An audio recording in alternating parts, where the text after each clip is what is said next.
Lee Zeldin! Lee Zeldin! Lee Zeldin! Lee Zeldin! Lee Zeldin! Lee Zeldin! So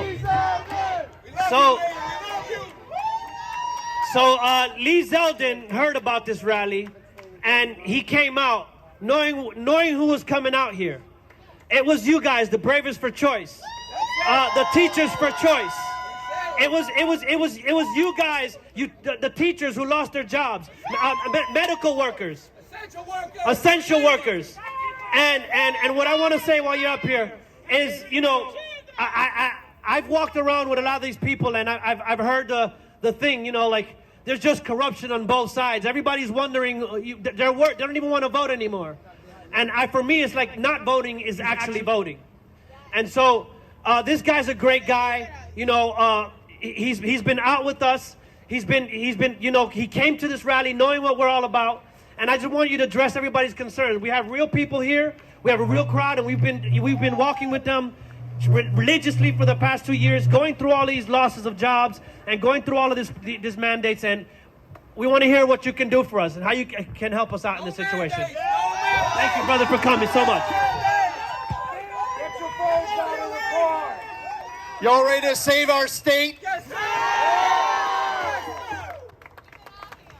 If you are a firefighter, you're a teacher, you're a cop, you're a first responder, a healthcare worker, anyone who's been put out of work because of a vaccine mandate, let me hear from you. I'll tell you two things that are very clear. One is that nobody, whether it is grade school, higher ed, employment, or otherwise, should be facing any COVID vaccine mandate in any way, shape, or form. People who were hailed as heroes were turned into zeros. It was just over a year ago.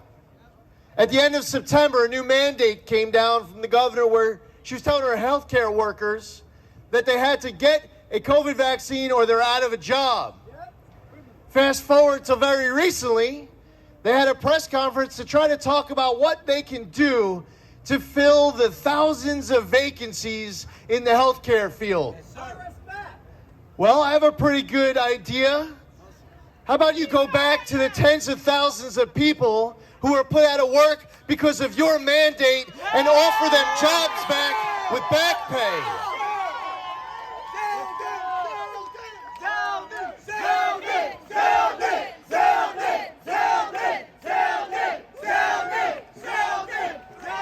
All of the public servants who are here understand that public service is about serving the public.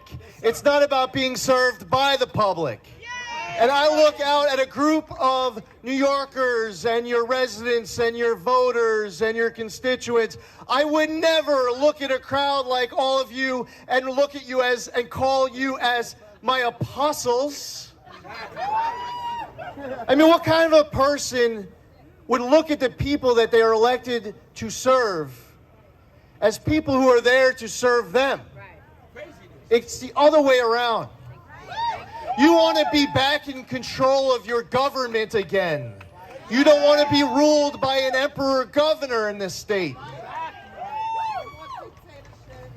We have students right now in higher ed who pay their tuition at SUNY and CUNY, community colleges and elsewhere, being blocked out of the classroom for what is a personal decision of whether or not to get the COVID vaccine. If you want to get it, get it. If you don't get it, don't get it. But that's your decision.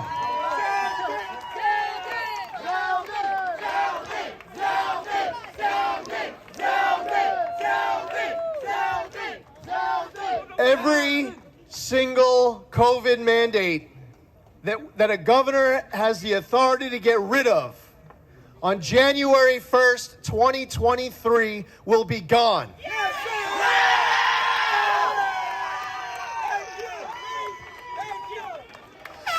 I believe that every single person in this crowd who lost your job for that personal decision should be offered your jobs back with back pay.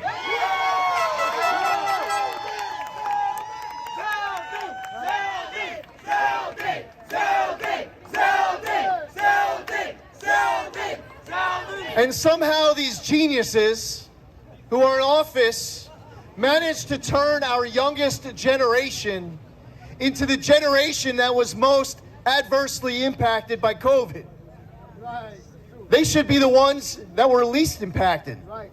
But the move to remote learning, the move with mask mandates on 2-year-olds and 3-year-olds and 4-year-olds, while the masks were taken off of everyone else, these kids who maybe they're on the autism spectrum, they're learning how to speak. They can't see their teacher's face. The teacher can't see their face. Mental, emotional, physical, developmental abuse targeting our youngest generation. There are people who are running for office at all different levels of government. By the way, it's not just New York. It's all across our entire country. And if you are running for governor, whether it's the state of New York or elsewhere, you owe it to the people to let them know where you stand on the CDC's vote from this week. I'll tell you where I stand as governor of the state of New York. I will oppose all COVID vaccine mandates on all kids in grade school, in higher ed, employment, or otherwise.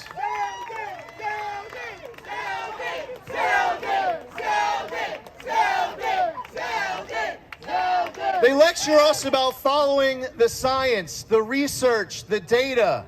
Well, if we're going to do that, how about we look at the studies that were done by Johns Hopkins and others about natural immunity?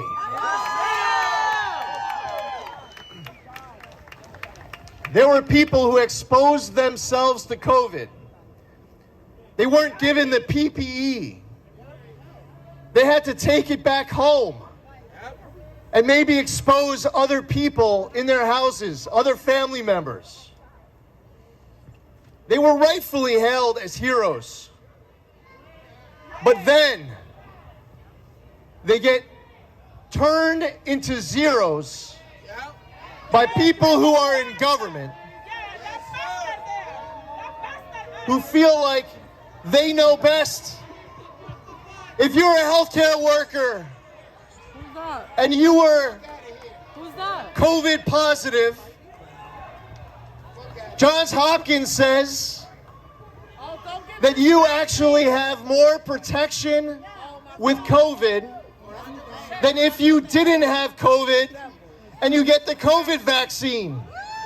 So let's follow the research, follow the data, follow the science. The experts at Johns Hopkins and elsewhere say that natural immunity is a thing, and you shouldn't be firing someone who had COVID just weeks ago because they decided not to get a COVID vaccine, a COVID shot today.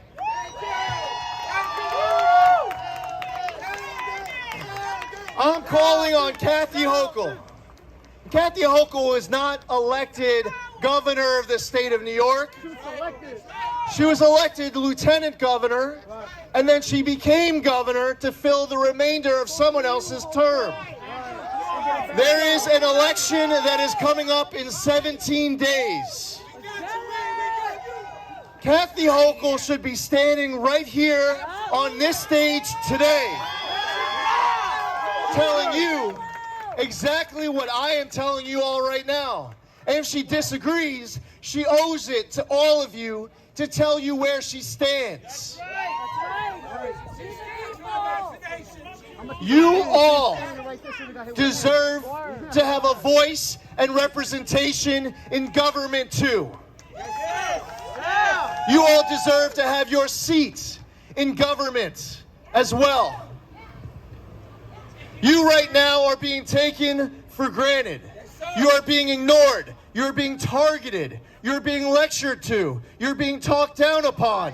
You are being lost of your livelihood for what is a personal decision.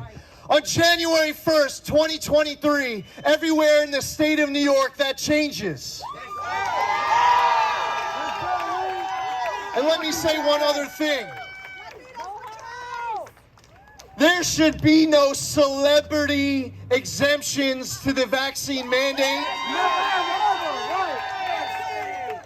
Just because you play for the Nets or the Mets or the Yankees, that doesn't make you any more of a hero than an NYPD officer, an FDNY firefighter, a teacher, a healthcare worker. If you're giving out celebrity exemptions, they go to our cops, they go to our teachers, they go to our healthcare workers, they go to our firefighters. I'll tell you what exemption we want. A total exemption. Everybody gets an exemption from COVID vaccine mandates. And I want to just touch on one other topic. And listen, I know exactly why we're here. Freedom is something that government should be giving you, if there's any type of an exchange, giving you back, never taking away. Freedom is precious. Freedom was earned on the backs of generations who served in uniform, people who paid the ultimate sacrifice, and sometimes thousands of miles away. They did it for our flag. They did it for our Constitution, our country. People gave up their lives in defense of this nation and our freedoms. There are people in government who believe that they are able to, with the power invested in themselves, to take away your freedoms at will. It's important in 17 days that you all make it crystal clear to everyone in government at every level, and it doesn't matter whether you're a Republican, a Democrat, or an independent. It doesn't matter if you're liberal, moderate, or conservative. The message needs to set to everybody that the only way that any of us should be exchanging freedoms is for you in government to be giving us our freedoms back.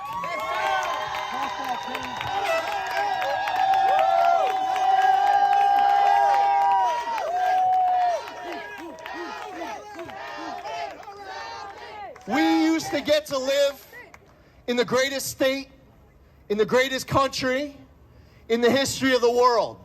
Make it great again. We right now lead the entire nation in population loss. That's true. That's true. It's important for all of us together, united as New Yorkers, focusing on what unites us and not what divides us. There's plenty that separates us all across the city. Maybe they're within our own families. It's at work, if you still have a job. We have to focus on what unites us and make sure that on January 1st, 2023, we are once again living our lives free, living our lives where we're in charge of our own government again, where you all who have lost your job are offered your jobs back, and we are able to say that once again we live in the greatest state, in the greatest country in the history of the world without apology. We have to fight for it. And I'm here to earn your support. And I'll tell you what, if I don't do what I say I'm going to do, if anybody else does not do what they say they are going to do, toss their asses out of office.